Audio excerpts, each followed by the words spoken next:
SUV,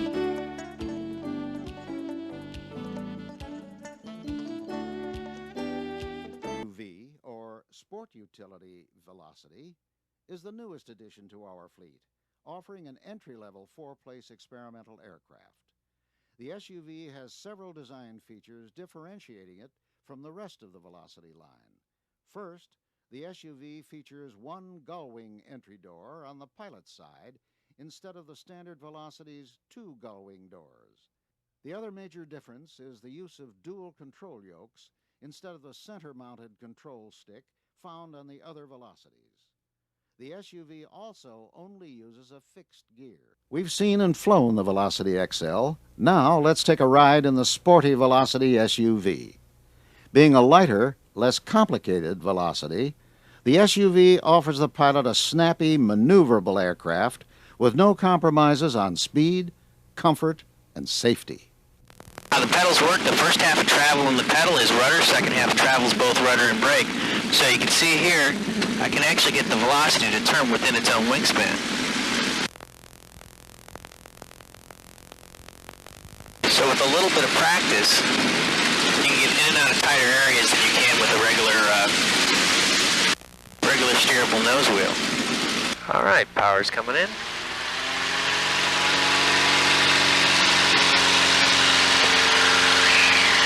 Okay, speed starting to pick up, 45, 50, 55, 57, 58, we're off. Okay. Now right now we're about 250 pounds shy of gross weight. We've got two full-size passengers and full fuel on board. You notice we're getting 900 to 1,000 feet off of initial climb rate.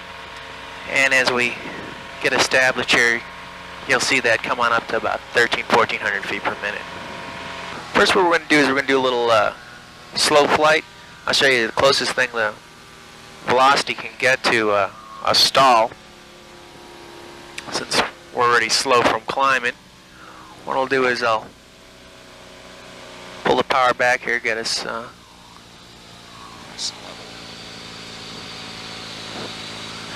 you notice here on the airspeed indicator, we're at 58, 55 knots, 53, and okay,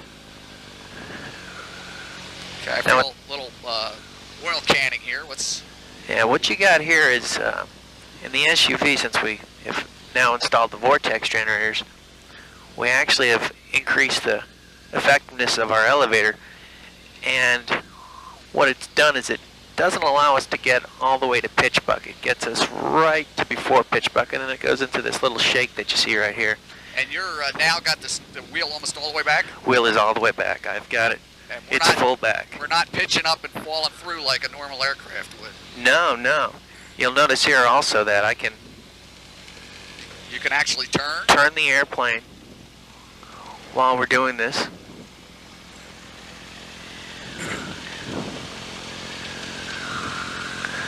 Now, one thing that is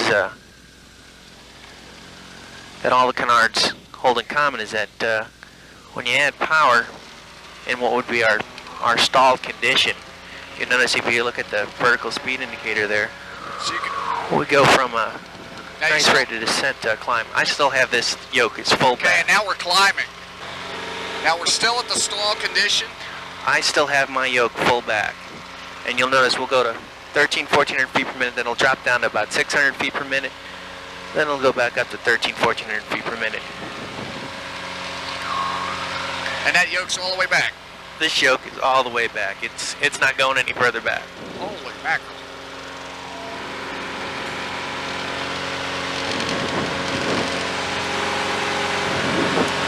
So I guess that prevents pilots from getting into a dangerous situation when they abort a landing. Well, yeah. And they're in this slow flight configuration to begin with. Figure you have a novice pilot who's coming in to land, something spooks him, there's something on the runway. They add full power, yank back on the stick, they're already at a slow speed.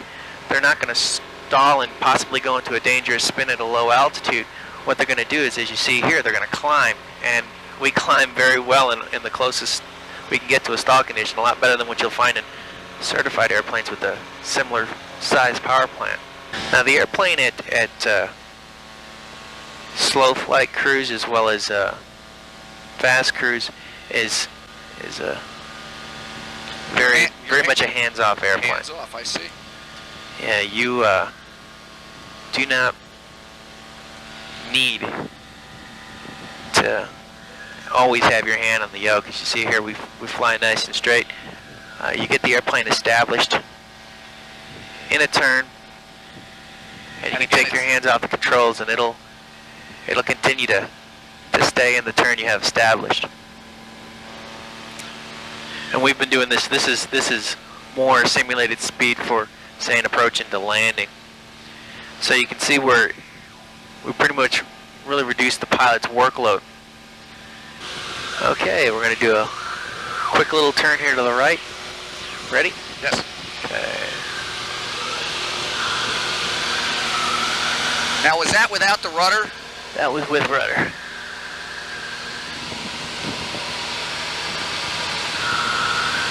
Yeah, that had a little bit of rudder put into it.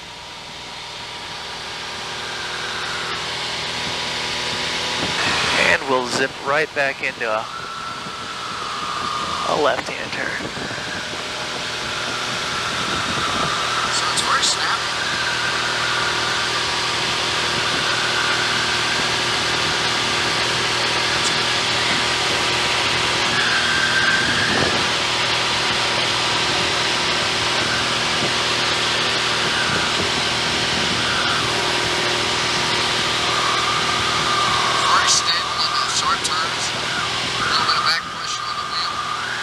There we go.